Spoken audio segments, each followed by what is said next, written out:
جو جانور صرف اپنے بچے کے دودھ کو پورا کر سکتے ہیں ان کا دودھ ان کے بچوں کے لیے ہی ہوتا ہے، لیکن جن جانوروں کا دودھ ان کے بچوں کی ضرورت سے زیادہ ہوتا ہے تو وہ انسانیت کے لیے اپنا دودھ بانٹتے ہیں اور اس کا دودھ اوروں کے لیے جائز اور حلال رکھا گیا ہے۔ بھینس کا دودھ، اونٹنی کا دودھ اس کے اپنے بچوں کی ضرورت سے زیادہ اللہ نے دیا ہوتا ہے تو وہ جانور بھی اوروں کو بانٹتا ہے۔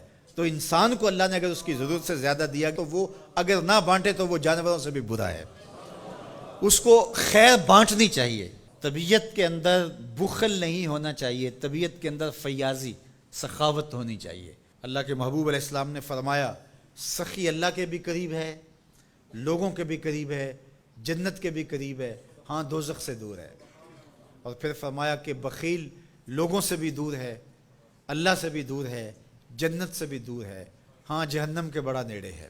اللہ اگر عطا کرے تو اوروں کو دینا چاہیے۔ شادی شیرازی تو فرماتے ہیں کہ فقیر کی علامت یہ ہے کہ جب اس کو ایک روٹی ملے تو وہ بانٹ کر کے آدھی کسی دوسرے کو دے دیتا ہے اور آدھی خود کھاتا ہے، تاکہ اپنے اطراف کے اندر لوگوں کے دکھ اور درد بانٹے جائیں۔ تو اللہ تعالیٰ جل شانہ نے اس شخص کی مذمت کی گھوڑوں کے وصف بیان کر کے، گھوڑوں کی قسمیں کر کے، جو رب کی نعمتوں پر ناشکری کرتا ہے اور ہر وقت اس کا مطمع نظر دنیا ہے، تو کہا یہ عمومی لوگوں کا رویہ ہے کہ وہ ناشکرے ہوتے ہیں، وہ بخیل ہوتے ہیں، وہ ناقدر شناس ہوتے ہیں، تکلیف آئے تو واویلا کرتے ہیں، اللہ کی طرف سے نعمتیں آئیں تو پھر سانپ بن کے بیٹھ جاتے ہیں نعمتوں کے اوپر۔ یہ جو قنوط کا مزاج رکھنے والے لوگ ہیں، اللہ نے فرمایا کہ باہر سے کوئی دلیلیں لانے کی ضرورت نہیں، وَإِنَّهُ عَلَىٰ ذَلِكَ لَشَهِيدٌ۔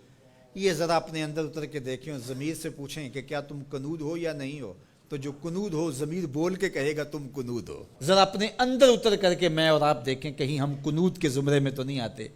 اللہ کی عطائیں، اللہ کی نعمتیں، اللہ کی کرم نوازیاں جو شام سویرے ہمارے اوپر ہیں، تو ہم کیا ان نعمتوں کا شکرانہ ادا کرتے ہیں یا تھوڑی سی تکلیفیں جو ہمیں پہنچتی ہیں ان تکلیفوں پر ہم شکوے کا لہجہ اختیار کیے رکھتے ہیں؟ وَإِنَّهُ لِحُبِّ الْخَيْرِ لَشَدِيدٌ، اور وہ خیر کی محبت میں بہت سخت ہے۔ یا خیر سے مراد مفسرین نے کہا المال، یعنی وہ مال کی محبت اس کے اندر کوٹ کوٹ کے بھری ہوئی ہے، ہر وقت مال کی طلب، مال کی خواہش، جتنا بھی مال اس کے پاس ہو جائے پھر بھی وہ سیراب نہیں ہوتا۔